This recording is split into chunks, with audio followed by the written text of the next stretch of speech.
Bon dia a tothom. Buenos días. He ascendido de cargo desde que he llegado aquí. No soy director, soy el jefe de departamento. Soy el jefe de departamento de operación en Baleares, de Red Eléctrica de España. O sea, el operador del sistema, en definitiva, que es lo que hacemos. Me toca hablar del mercado eléctrico y del despacho económico. Explicar esto en 20 minutos, cuando menos, es una osadía. Yo llevo 28 años en esto y todavía no lo entiendo. Quiero decir que... o 24 años, perdón, en esto, y todavía no lo entiendo. Con lo cual, pues es difícil, ¿no?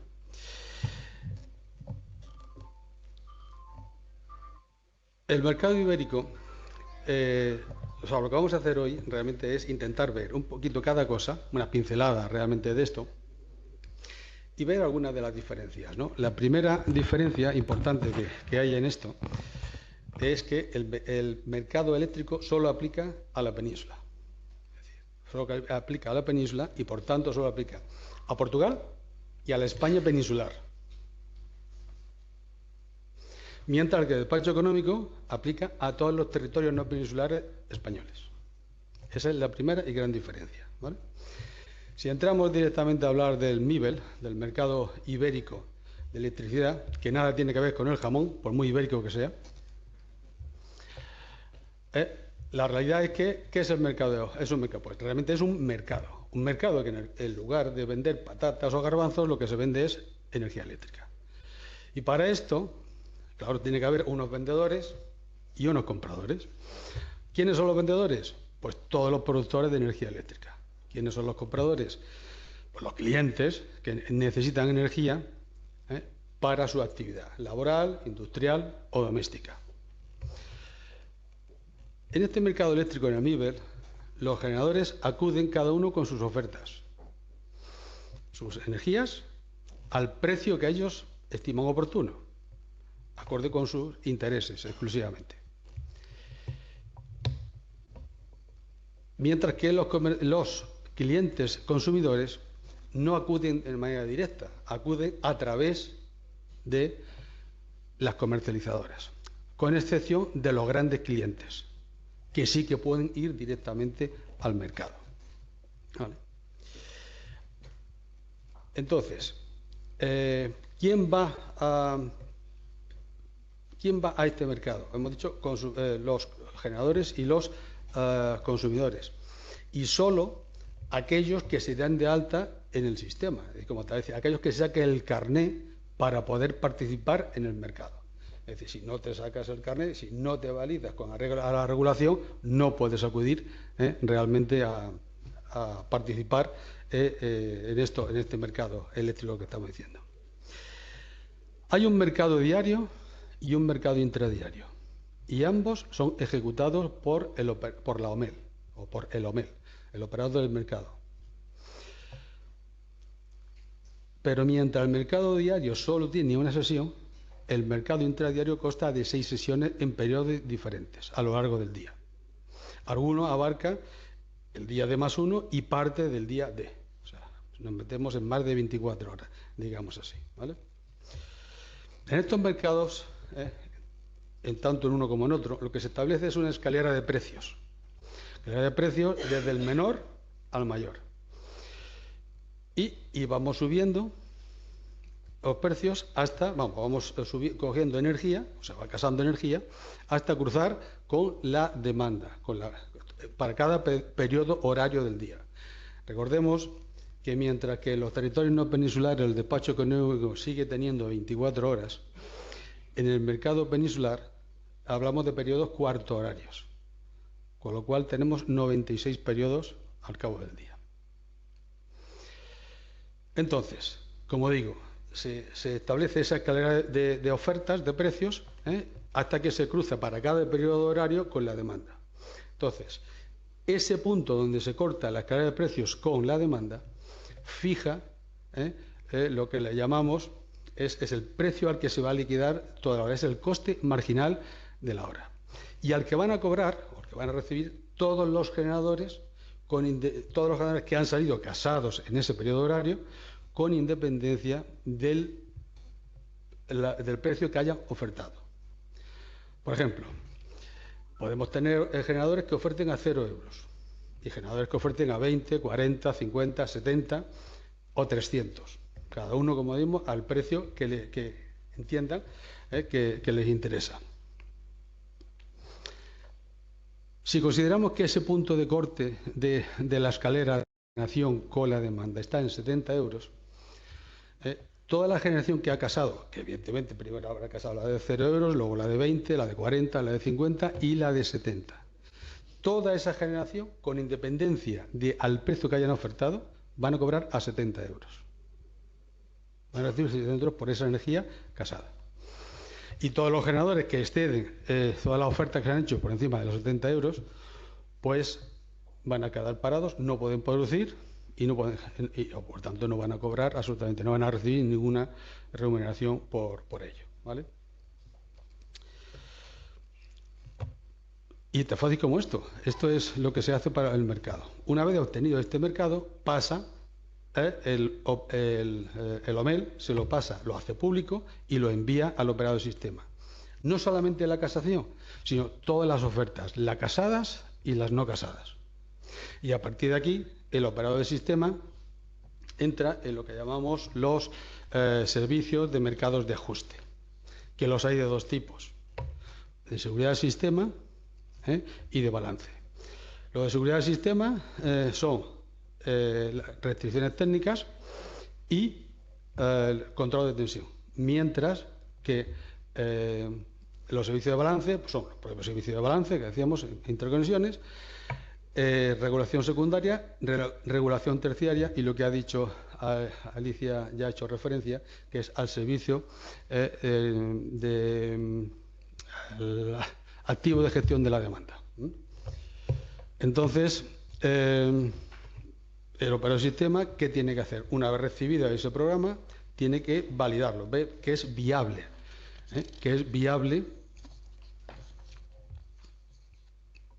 desde el punto de vista de la seguridad. Es decir, hasta ahora solo hemos tenido una parte económica, pero luego esto hay que llevarlo al sistema. Entonces, todo eso que se ha casado se pone sobre el escenario de los sistemas. Y se ve si se cumple lo que llamamos el criterio N-1, según se establece en el PO1, en el procedimiento de operación del sistema, en el número 1 concretamente, como decía. Entonces, criterio N-1. ¿Qué es ese criterio de N-1? Porque esto es otra cosa. El criterio N-1 es muy hablar. El criterio N-1 no es ni más ni menos que una simulación, en definitiva, que se hace del sistema, de todo ese escenario que ha habido, y se va retirando elementos de uno en uno, de todos los elementos del sistema, ya sea una línea, ya sea un transformador, ya sea una barra, ya sea un generador. Y quitado ese elemento, quitado ese elemento, el sistema tiene que estar seguro, o sea, tiene que ser transparente para el sistema, no se tiene que entrar, no tiene que afectar la pérdida de ese elemento, no tiene que afectar al sistema. Con lo cual, pues siempre puede haber la pérdida de un elemento que no debería afectar al sistema, como digo, para nada, ¿vale?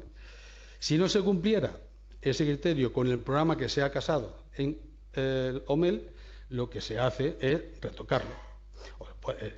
El operador tiene que tomar medidas. Puede, por un lado, actuar sobre la red de transporte, si así entiende que debe hacerse. O puede directamente actuar sobre la generación. La generación, que normalmente consiste en bajar parte de la generación que se ha casado y subir parte de la que no se ha casado, o moverla dentro incluso de la que se ha casado, moverla de un sitio a otro, en definitiva. Pero tiene que hacerlo con el menor coste posible, es decir, tiene que afectar lo menos posible hasta hacer el programa viable. Una vez que ha hecho el programa viable, pasaríamos también que se cumple el control de tensión, que la tensión está controlada, si no, tendría que actuar con el mercado de control de tensión también. Hecho esto, pasaría, claro está, a meter dentro del sistema las regulaciones, secundaria y terciaria. ¿Qué tiene que hacer? Hay unas necesidades de potencia rodante para cubrir la pérdida de generación o un incremento intempestivo de la demanda. Entonces, si no se tiene esto, pues difícilmente se puede hacer una operación del sistema. se programa normalmente la potencia necesaria para cubrir el grupo mayor, digamos, en este caso en la península, eso como reservas, y luego pues un 50% de esa reserva a bajar. Esto es reserva a subir y reserva a bajar. Y en cuanto a secundaria, y luego la terciaria para cubrir las posibles pérdidas de generación a lo largo de la jornada de esto. Y hecho esto, ya tendríamos el programa del día siguiente. A partir de aquí, esperaríamos a las 0 horas del día empezar el programa a funcionar, sin ningún tipo de problema. En cuanto al despacho económico, como decía, solo aplica a los territorios no peninsulares. Y por tanto es Canarias, Baleares, Ceuta y Melilla. Eso es lo que tenemos. Aquí no interviene el AOMEL, interviene solo el operador del sistema. ¿Por qué aquí hay un despacho económico? Aquí hay un despacho económico porque el Ministerio, en su momento, cuando decidió implantarlo en los territorios no peninsulares, vio que no había posibilidad de competencia. Si no hay competencia, no tiene ningún sentido establecer un mercado. Y entonces, por eso, el mercado estableció que aquí tendría que haber un despacho económico. Y además, encarga al operador del sistema a que sea el responsable de la ejecución de este despacho económico. Aquí no hay ofertas. Aquí lo que hay es un parque de generación, que es fósil o renovable, pero no hay ofertas. ¿Vale? Entonces, ¿cómo hacemos este despacho económico? Pues el precio viene fijado, en este caso, en el BOE, de cada uno de los generadores. Realmente, desde diciembre del año 22, el precio al que entran a jugar en el despacho todos los generadores de la categoría A, fósil, concretamente, o principalmente, ese precio lo calcula el operador del sistema, siguiendo instrucciones del Ministerio. Digo, oye, que como los precios no se actualizan, casi con un año de retraso se actualizaban, y al final, después de mucho diálogo, se consiguió que ese precio se actualizara mensualmente, con lo cual es el operador del sistema, digamos, el encargado con las instrucciones, como digo, del Ministerio, de poder obtener estos precios, que se obtienen cada mes para el mes siguiente. ¿Vale? Eso en cuanto a la categoría A, como estoy diciendo. Y en cuanto a la categoría B, que son los renovables, cogeneración y residuos, los famosos RCR que llamamos, estos, el precio al que entran en el mercado es a 10 euros megavatio hora, que así lo establece el Real Decreto 738 de 2015. Entran a jugar a ese precio. Por tanto, los generadores que tienen que pasar al operador del sistema, los de la categoría A, solo la disponibilidad y las pruebas que necesitan para tener a punto los generadores. Los de la categoría B tienen que pasar el programa que prevén que van a hacer al día siguiente, más el producible, más la indisponibilidad si las hubiere. Entonces, con esta información, y luego eso en cuanto a la generación. En cuanto a la demanda, pues en este caso los comercializadores pasan toda la previsión que tienen de su demanda. Baleares no tenemos a gente que vayan directamente al mercado, gente que grandes consumidores, con lo cual todo es a través de las comercializadoras. Recibida toda esta información, el operador del sistema hace una previsión de la demanda total del sistema.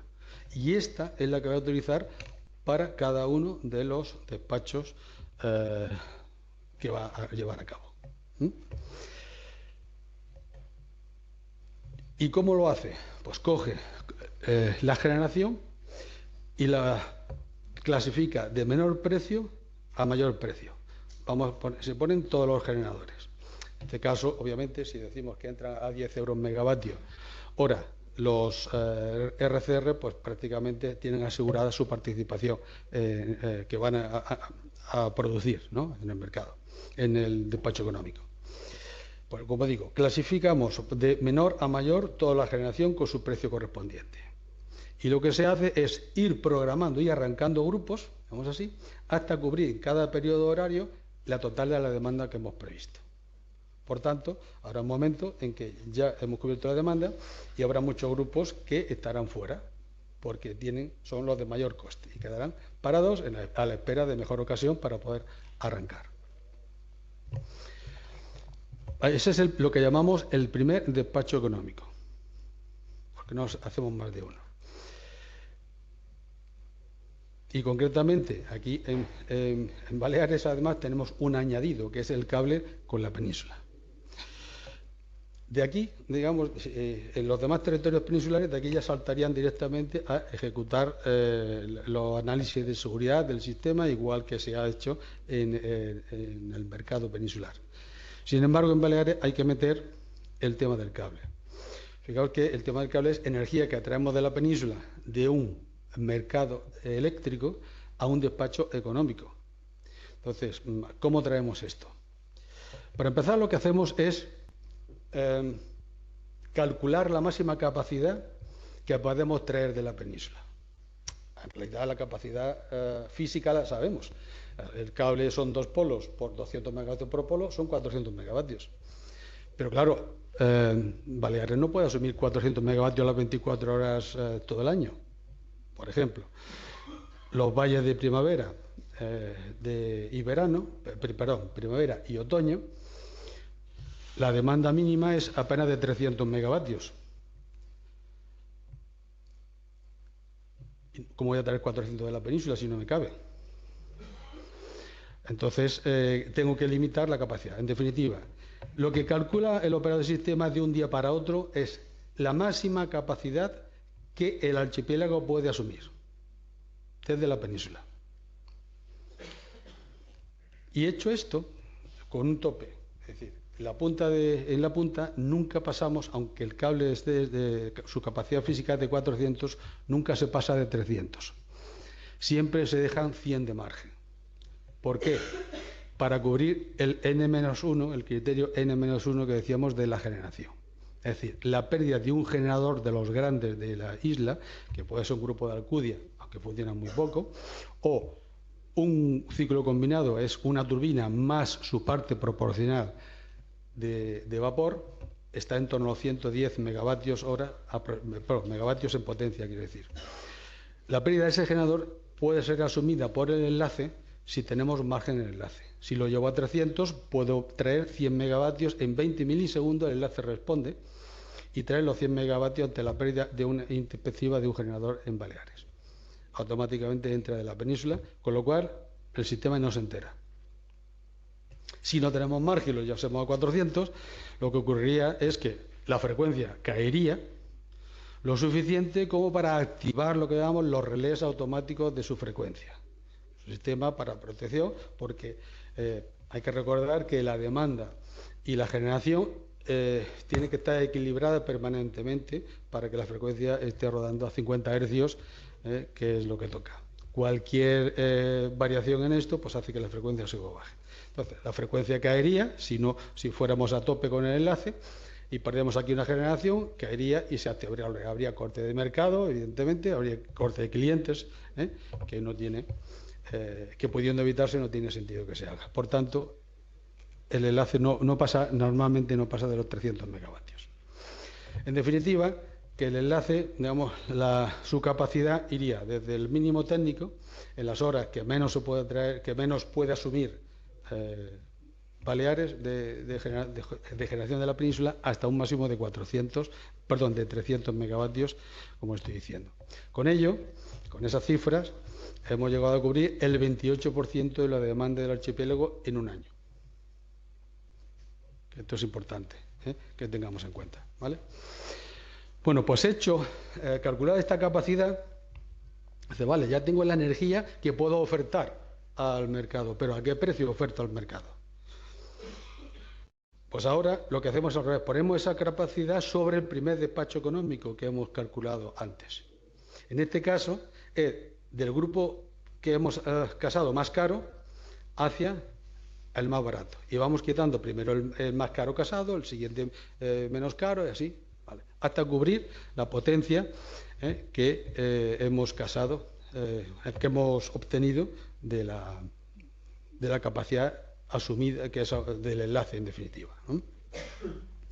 Con lo cual, tengo la energía que puedo ofertar de cada uno de esos generadores al precio de esos generadores.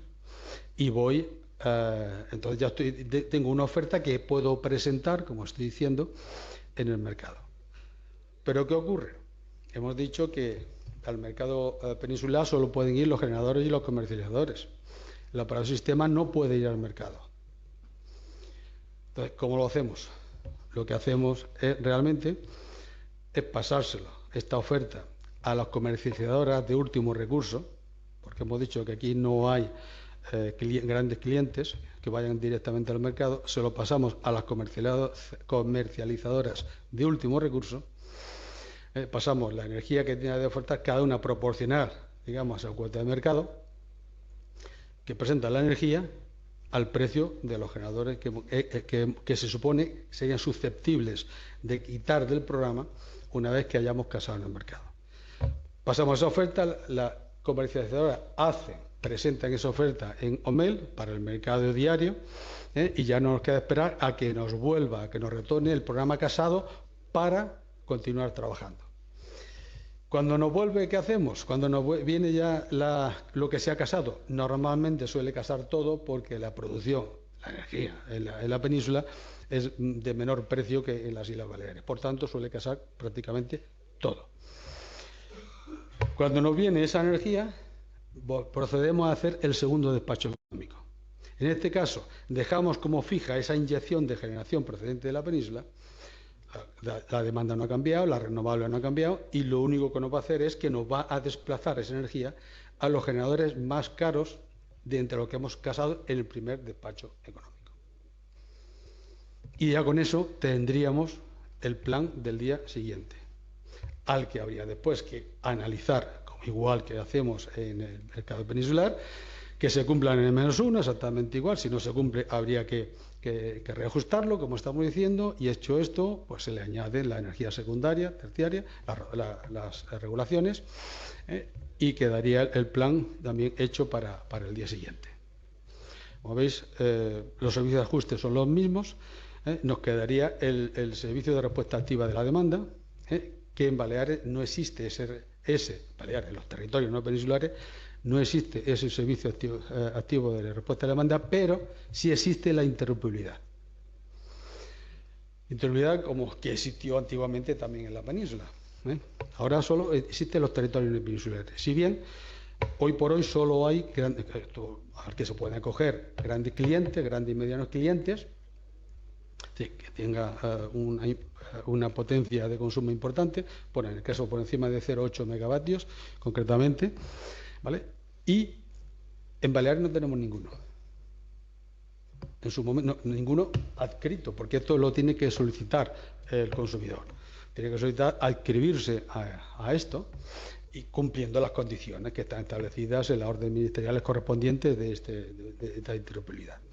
Y se cumple, se valida, entonces automáticamente hay que montar un sistema de comunicaciones con el operador de sistema, para que obviamente cuando el operador de sistema lo necesite en situaciones críticas, enviarle instrucciones para que baje su producción en lo comprometido, en definitiva. Por ello tiene una compensación económica, claro está, pero si no cumple cuando tiene que cumplir, pues también tiene una penalización, evidentemente.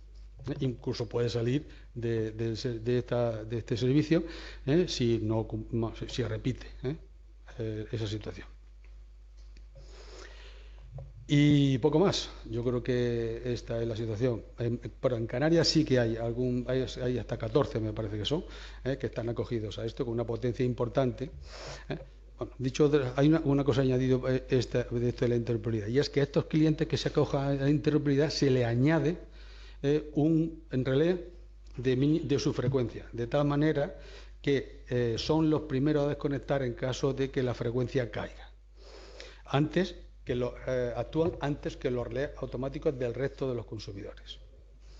De tal manera que algo tienen que pagar respecto a los demás, ¿no? El recibir un dinero a cambio de prestar este servicio, pues conlleva esto. Y como digo, aquí no hay ninguno. También es verdad que la fluctuación de frecuencia en Baleares, desde que tenemos el enlace con la península y las interconexiones entre islas, pues es muy poca. Mientras que en Canarias, por ejemplo, cada vez que hay una pérdida de generación, automáticamente hay deslastre. Tiene que ser con generaciones bajas. ¿Por qué? Porque está claro que la frecuencia cae y hay que automáticamente compensar esa pérdida de generación con corte de consumo, nada más. Y esto es lo que yo quería comentar, nada más.